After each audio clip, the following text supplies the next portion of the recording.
I gave 4 lectures at the USC Marshall School of Business last week, and the best part about it were the questions from the students at the end of the presentation.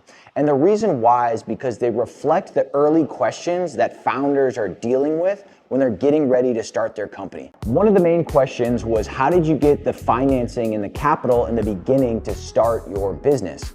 Well, in the beginning, to open our first location, we had our own money that we had saved up, and one of our partners had a bit more money through his mergers and acquisitions business that he saved up to use to purchase the first round of equipment. But my key takeaway for people thinking about starting their own company and getting capital is, don't let that hurdle feel insurmountable, because you can start getting momentum and things going, and eventually the money's gonna come. Like, it ends up being one of the easier parts to get it because there's so many different avenues and routes.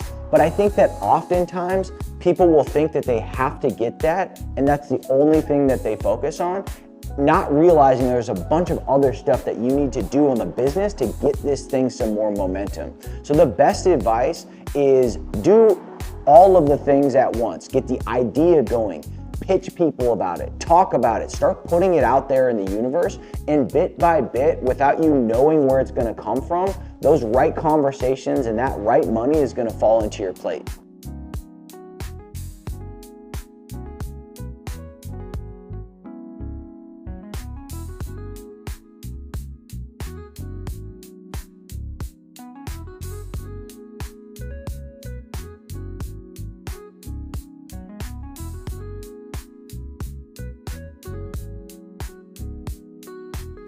The second question that a lot of students wanted to know about when you're running your own company is, how do you deal with the uncertainty? How do you live in this never knowing if it's gonna work out or if it's not gonna work out, from year 1 all the way up to year 9, which is where I am in business?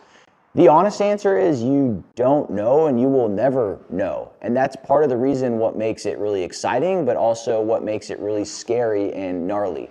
And 9 years into this thing, I'm better at living in uncertainty, because the pain and anxiety and the fear of going through it and experiencing it year after year, you have to learn how to survive with that. You have to find toolkits, be it meditation, be it journaling, be it talking to other founders about their experience. And so you use all of those resources and you just learn by doing. Because the thing is, uncertainty and the anxiety that comes along with it, that pain can be a pretty powerful motivator to seek out other places to help you solve that solution. It might be a spiritual practice, or it might be working harder, or it might be whatever it ends up being for you. But that game, or that monster, if you will, never goes away. You just get better at dealing with it, and the longer you kind of live with it, the more experienced you are. It's not as intense as it was in the very beginning, but you never start to figure these toolkits out unless you just start.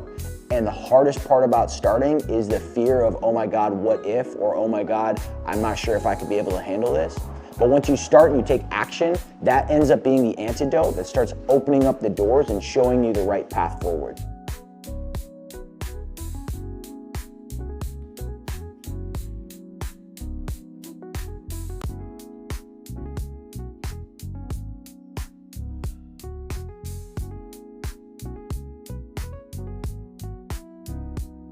Another question I got was, how do you pick real estate for a brick and mortar business? We're opening our 4th location, and it's going to be in Guilford, Connecticut, 3,000 miles away from our home base in Los Angeles. And people are like, well, why didn't you go closer to home and start there and kind of own more of a region so you could share some of the things that you had from your current home base?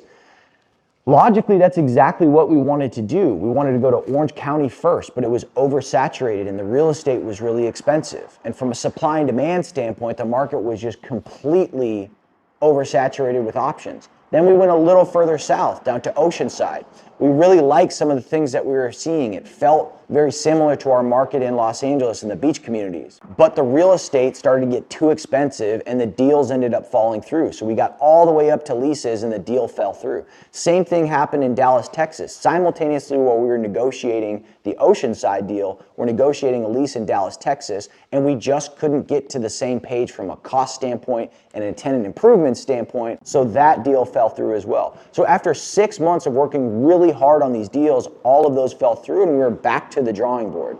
And it's kind of one of those moments of everything happens for a reason, because we had to restart and we knew what we knew from the previous locations. Our other business partner lives in Connecticut. He is in a small town out there, and we said, well, why don't we just look to see what else is out there? Because if we found a spot, we could save money on payroll. Rent's gonna be less expensive than what we're currently seeing in these other more competitive markets. And then come to find out that from a supply and demand standpoint, this small town across the country had way less supply. So that means that we could go in and we could take all the stuff that we know and we would already have a leg up, because that market needs an Allegiate. They just don't have the other options and the oversaturation that a lot of those other markets had. So now, honestly, that we're a few months into this pre-sale campaign and it's going really well before us even opening the doors, I think it potentially completely changes how we expand, and now we look to smaller markets and we look to other places that are similar to Guilford, because it's going to increase the chances that we can be profitable faster simply from a supply and demand standpoint. But we never would have come to this option had we not had to go back and start everything over. Another question I got was, how has your motivation changed over time? Is it the exact same as it was in year one, or are you doing and thinking about things differently now that you have more scale? Because our core vision is to build the next mainstream fitness brand, that big picture dream of where we're trying to steer this thing has not changed.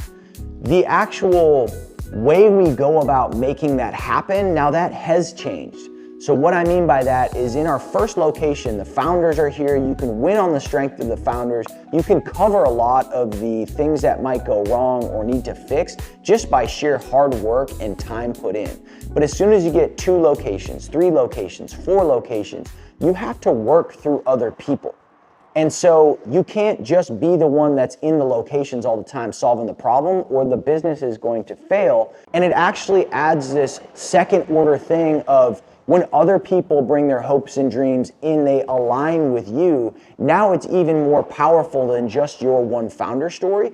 And that in its own entity becomes a really motivating piece and an energy that infuses itself through your whole operation and through your whole brand.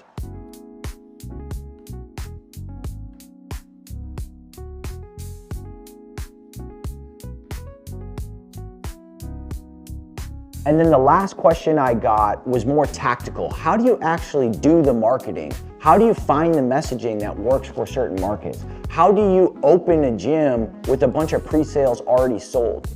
And what you do here, and the greatest success I've had, is through paid social media advertising, mostly on Meta. And all it comes down to is creative diversity, creative volume, and creative testing. You basically drop a pin on your location, 5 to 10 miles around that. That's your pool of fish that you have to try to catch. And your job as the marketer is every 3 days testing new creative. You're using statics, you're using videos, and you're trying to find that message market fit. What message does this audience resonate with? It could be the same thing that folks in LA resonate with, or you might find that the people living in Guilford, Connecticut care and think about things differently than the people in Los Angeles. And you have hunches, but your job as a marketer is to prove those hunches or test those hunches and put that offer out there so you can start seeing how many leads are you generating, what are people responding to. So that's on like the top of funnel marketing scientific advertising approach. And underneath all of that is your core offer. You want to make an amazing offer that gets people to make a direct response to you right now. This is the stuff Alex Hormozi talks about. This is the stuff that Dan Kennedy talks about, Russell Brunson talks about. That could be discounted rates. That could be a personal training session. That could be a bunch of free bonuses. And so when somebody sees that, they say, wow, I want that. And your job is to make that so compelling, give away something free, hop on a phone call once you generate that lead, and talk to them. Learn about where they're coming from. Learn about what they're interested in fitness. And after that, you can better qualify to see if your option is a good solution for the pain points that they're looking to solve or the things that they're looking to do. And you just run that as long and hard as you can until it stops working. And hopefully, while through all your creative testing, you've got enough time and enough budget and the math works out correctly where you can now open with a really solid membership base. And then when people start getting in there and training, that network effect starts happening. They bring in their friends, word of mouth starts doing its thing, but it has more of a chance to expand and do more because you built that critical mass of a membership base through your pre-sale campaign by testing your creative. So what I realized by giving this presentation and talking to everybody and hearing these questions is everybody has something that they want to do and they have core blockers that they think are in their way. And the best thing that you can do is just gather more information, talk to more people, listen to the doers, the people that are a little bit further ahead of where you want to be, and realize that they don't have it all figured out as well. They're just constantly being curious and figuring things out. They've got a necessity because their life depends on it when you own and operate the business. And that creativity that comes from just that pressure and that responsibility ends up opening doors and helping you figure things out. So you're not always having to live in this uncertainty and you can just keep moving forward.